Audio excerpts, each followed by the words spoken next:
जी पंजाबी शहर भाई आबद नजफी आपसाना तहसील जिला मंडी बावलदीन जनाब दे कोई दौड़े आल संगत दी नजर के जेडे भार इन तोक जुदाइयां दे घबरी के सटने कोई नहीं ते तेरे वांगू नवियां संगतां दे रसे बिल्कुल वटने कोई नहीं ते तेरे प्यार दे बूटे दिल दे विच ला छोड़े न पटने कोई नहीं असा नजफी सबक जफावां दे मर वंजने रटने कोई नहीं और संगत लियो के ढह गए या संगत दे अरशा तू हम ताल उठा ले कोई नहीं साढ़े दिल वीरान दी मस वेडी वा प्यार दा बाले कोई नहीं ते जेदे हर एक हुक्म ते जी कीती सिरू बिल्कुल टाले कोई नहीं अफसोस है नजफी आए तोड़ी उसे सजन संभाले कोई नहीं और संगत लियो के कर खुशियां बाणे रोज वटा मर्जी दे संग लब गए नहीं जेड़ा ढूंढदा वद्दा मुत्ता तू अल्लाह कीते ही रंग लब गए नहीं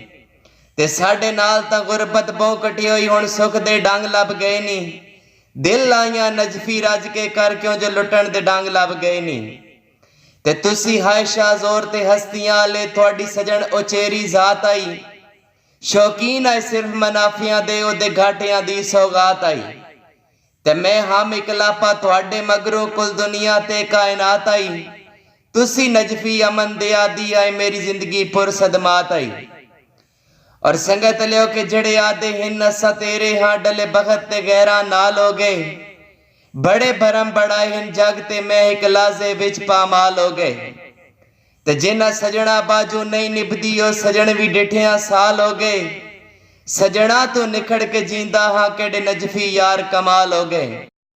और संगत लियो के रजे वदे आए दे बेलियां तू जिवें कीते संगत जलील ना पुछ